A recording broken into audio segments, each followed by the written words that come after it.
This is BBC Trending, part of our Extreme series where we're taking a look at life on the fringes of internet culture. I'm Shruti Menon, a journalist with the BBC's Delhi Bureau in India, and I've been investigating the Bhagwa love trap, the controversial idea that Hindu men are trying to seduce Muslim women and lure them away from their communities. It's a theory that's taken off online in recent months, provoking harassment on social media and violence in the real world. And it isn't the only controversial theory that's prevalent online. Love jihad, an opposing narrative which claims Muslim men are plotting to seduce Hindu women, has been around for much longer and spread much further. Evidence in support of either theory is scant, but the animosity between the two groups is real. It's been one of the defining themes of Prime Minister Narendra Modi's time in office. This is a story about religious tension, gender politics, and what they tell us about Modi's India almost a decade since he came to power. The shift inside of me as a reporter was when I saw this barrage of videos going viral on the internet. This is Fatima Khan, a journalist with The Quint in India, and one of the first people to write about the Bhagwa love trap, highlighting videos of aggressive and violent confrontations circulating online. Initially, I saw one video, and then the second video, and then the third video, and then I saw that there's a whole slew of videos where Muslim women are being harassed, are being assaulted by a mob of evidently Muslim men, and it's not limited to one part of the country. Across India, videos like this one are being shared online. Filmed in a city in East India, we can see a Muslim woman wearing a hijab and a man who appears to be Hindu being heckled by a mob. The crowd seems to be made up of Muslim men. They drag the Hindu man to the side of the road and beat him until he pleads with them to stop.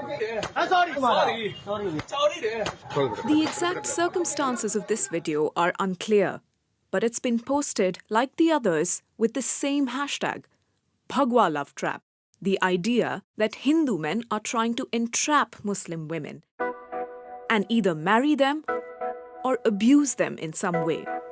Bhagwa is being used as shorthand for Hindutva, which to its critics represents a kind of extreme right-wing Hindu supremacy. So, groups of Muslims convinced that Hindutva men are trying to seduce their women are tracking down Hindu guys seen with Muslim women in the street and causing a ruckus. What I saw coming from these men from my own community, it was extremely vile. I couldn't believe my eyes that how can this happen? This is Mariam. She doesn't want us to use her real name. She's a Muslim woman, and she was accused of falling victim to the Bhagwa love trap. Mariam wasn't targeted in the street. Instead, she was the victim of a doxing attack, having her personal details revealed online, one of many Muslim women targeted in this way. A high-profile account falsely accused her of having relationships with Hindu men. They have taken some pictures from public profiles of my friends, and they started allegations like I sleep around with Hindu men, and they were abusing my family, my parents, and questioning my upbringing, etc., etc. In Mariam's case, platonic friendships with Hindu men were taken as evidence that she'd been entrapped. Others have experienced the same. Mariam says those false claims took their toll. I missed work for a week because I was really disturbed and scared to go out. For the first time, I felt unsafe in my neighborhood. You are claiming that you are protecting women by basically ruining their lives. To find out more about the phenomenon, I went to meet with someone else who found the story alarming and wrote about it online. My name is Sara Athar. I'm an architect, a researcher, and a writer. It's a sunny day and we're sitting under a gazebo beside a lake, part of Sundar Nursery in Delhi. and the site of another confrontation I'd seen online. So, one of the videos that I saw was taken here. It's in the heart of Delhi. The fact that it has come to a place like this, which is relatively posh, this just means that we are being silenced even in the most protected places of this country. Sarah flagged something that's vital to understanding how the Bhagwa love trap theory started. It didn't emerge out of thin air.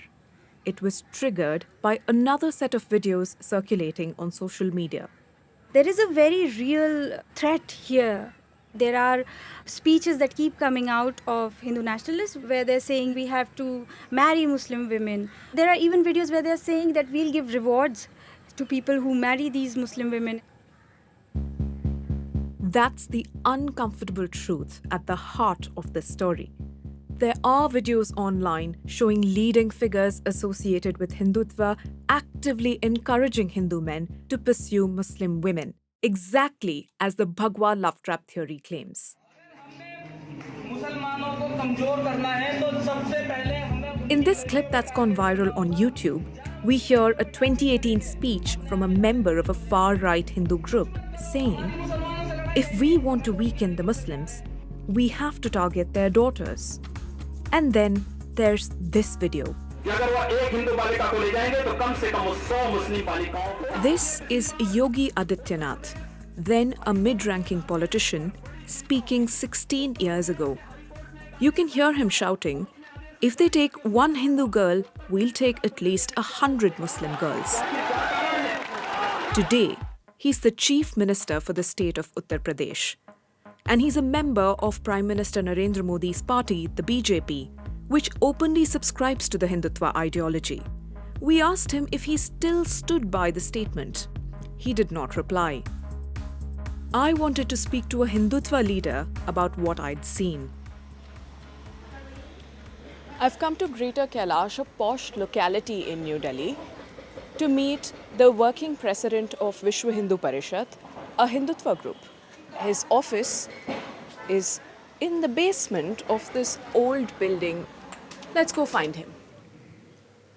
With all that is in my knowledge, there is absolutely no evidence of such a trap being run by Hindus. This is Alok Kumar.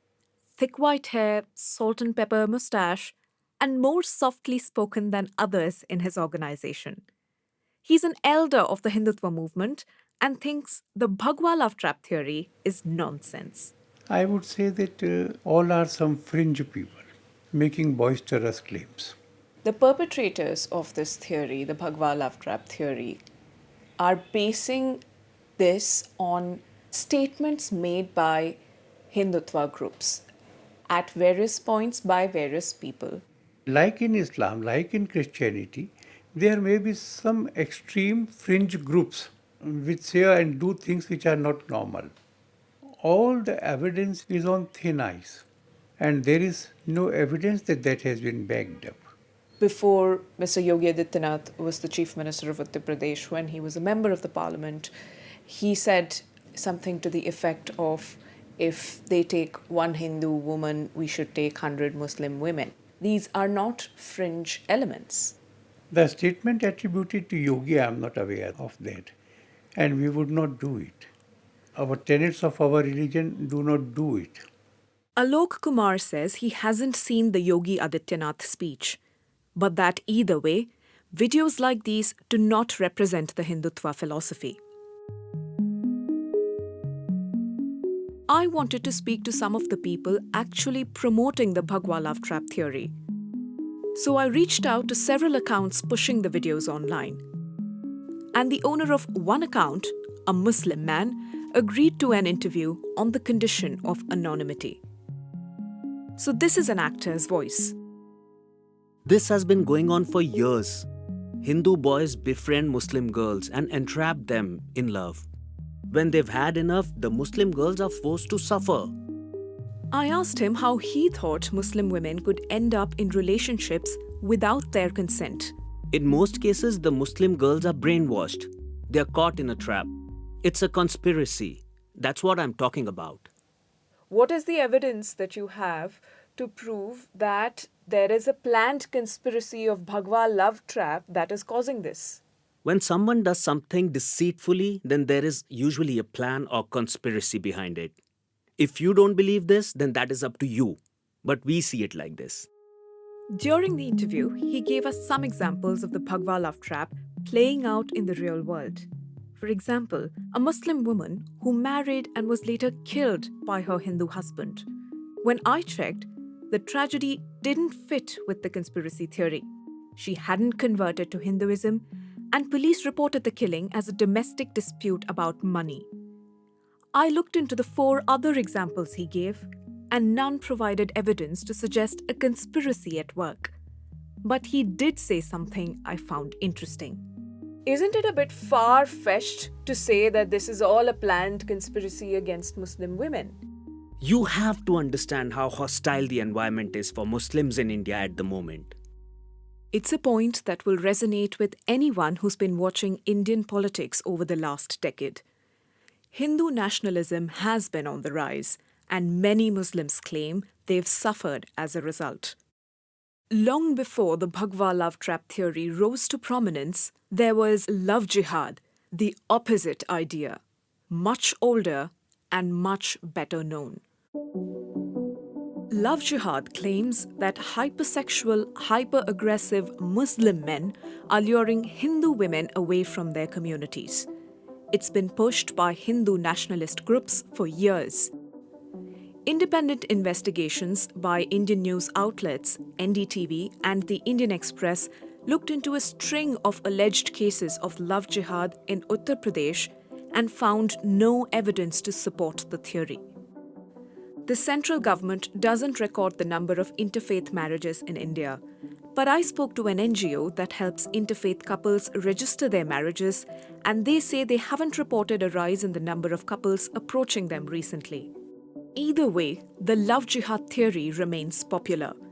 It's led to Muslim men being threatened, harassed, and beaten. And some see the Bhagwa love trap as an invention designed by Muslims to hit back. At a park in the north of Delhi, I went to meet a man many see as responsible for popularizing the Bhagwa love trap theory. He greets me with a polite bow, and we sit down next to a fountain. Do you agree that you were the first one to bring it up into the national media? Yes, you can give this credit to me. Yes, I was the first one. Shoaib Jamai is a Muslim scholar and a regular on Indian news channels. He's in his 30s and wears thick rectangular glasses. I asked him if he felt responsible for triggering the wave of attacks we've seen crop up on social media. I absolutely condemn this kind of heinous act, and I don't support the people from Muslim society who are trying to take the law into their hand. This country runs by law. I think this actually hampers the whole idea. This actually hampers the reputation of the Muslim girls itself.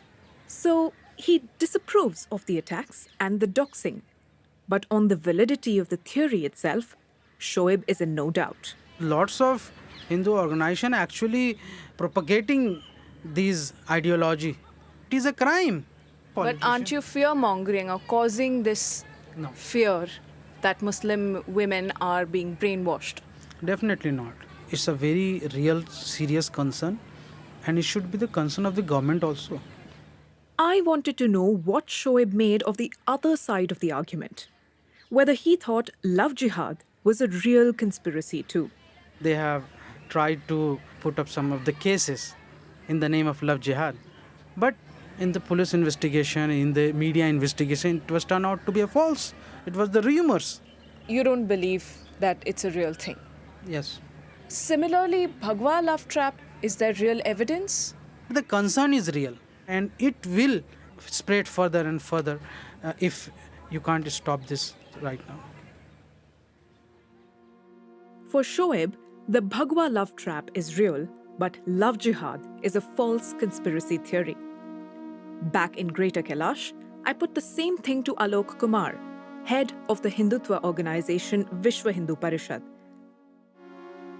Perhaps unsurprisingly, he takes the opposite view. I've been speaking to people who believe in this theory and who are perpetrating this theory online. What you said about Bhagwa Love Trap is what they have been saying about Love Jihad, that it doesn't exist and that it's not happening.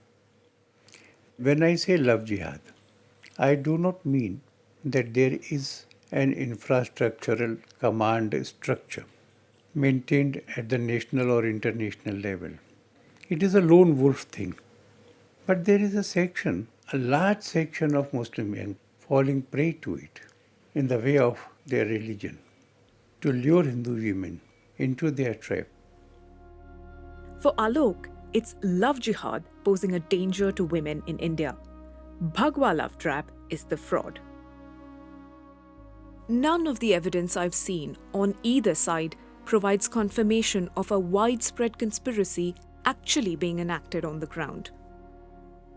It hasn't been possible to check every anecdotal case, but the ones I've looked into haven't stood up. Given how recently the Bhagwa Love Trap has risen to prominence, we don't yet have statistics that would support or debunk the theory. Whatever lies behind the angry rhetoric, we shouldn't discount the effect of the rhetoric itself. And on that point, Fatima Khan, the journalist I met at the beginning of the program, says we shouldn't view the Bhagwa Love Trap as simply love jihad in reverse. Bhagwa Love Trap, I would really caution against seeing it as the flip side of Love Jihad, because Love Jihad conspiracy theory has great political backing. It was discussed in the Indian Parliament at length. As Fatima points out, love jihad has become a firm fixture in India's political discourse.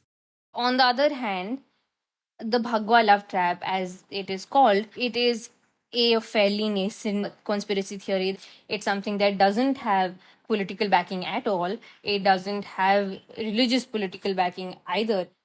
Political backing or not, the Bhagwa Love Trap theory continues to result in real-world consequences for many across India.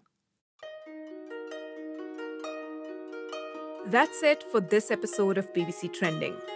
Thanks to producer Sam Judah, editor Flora Carmichael, and our studio manager Hal Haynes.